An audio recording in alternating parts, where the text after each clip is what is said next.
In this video, I'm going to give my suggestions on how to work step 2. Are you new in recovery and looking to understand the 12 steps?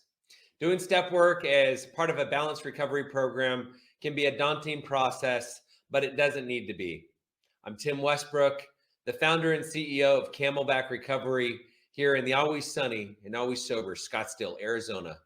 And I'm here to break it down for you so that you can get a jump start on your recovery from your addiction.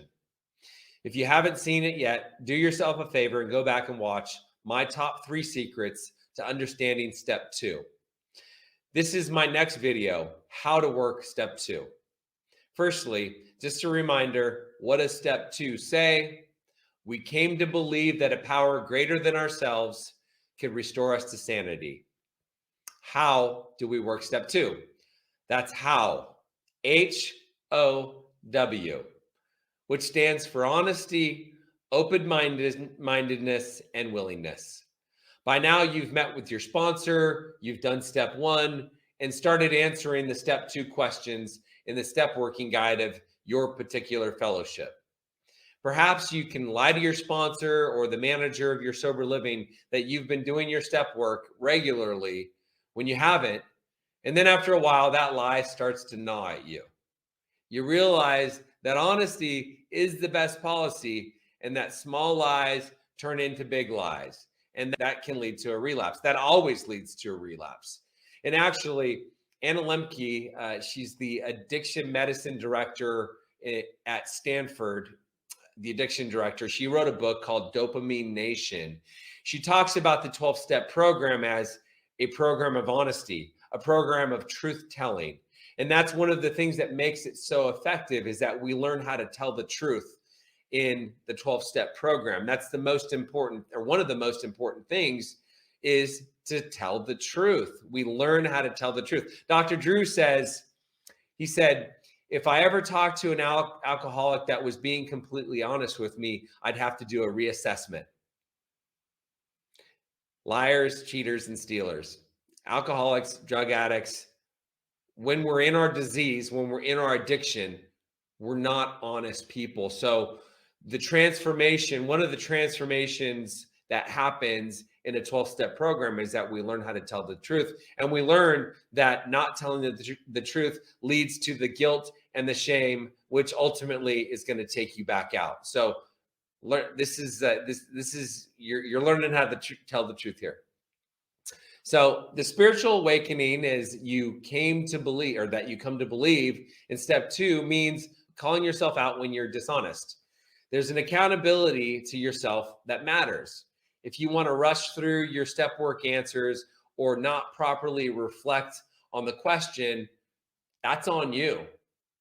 The next part of how is open-mindedness.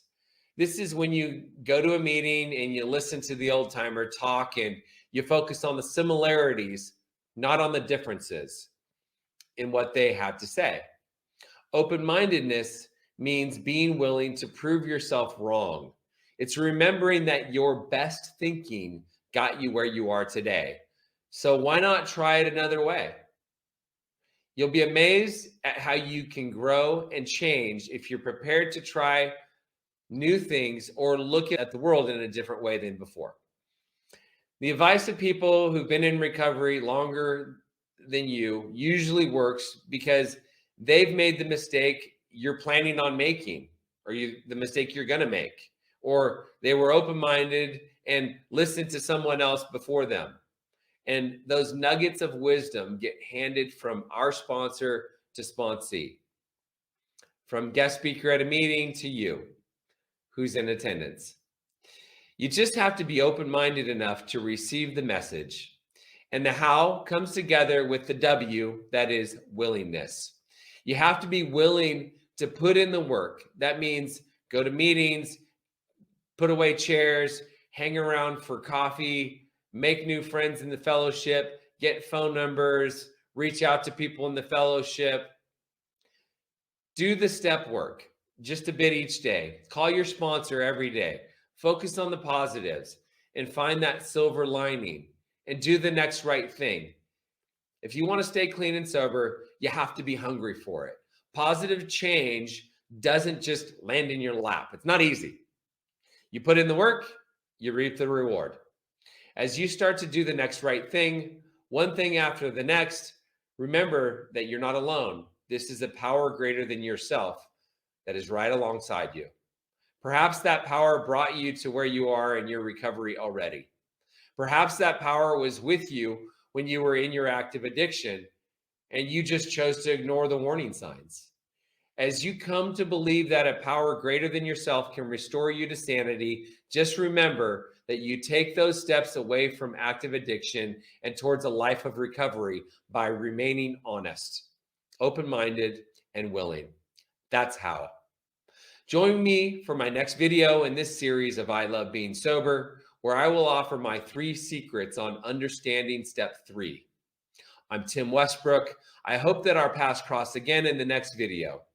If you'd like to speak with a team member about Camelback Recovery's treatment strategies for mental health, trauma, or addiction recovery, please call 480-618-5430. If you found this video to be of value, be sure to like it, subscribe to our channel if you want to see more videos, leave a comment if you have a question, if you've got something to say. Camelback Recovery provides treatment services for people struggling with mental health, mental illness, addiction, alcoholism. So if you or someone you know is struggling, be sure to reach out to us. You can go to our website, camelbackrecovery.com, or our information is in the comments section below.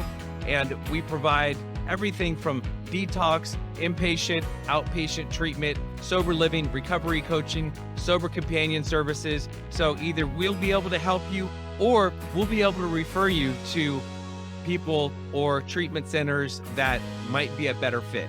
So I will see you in the next video.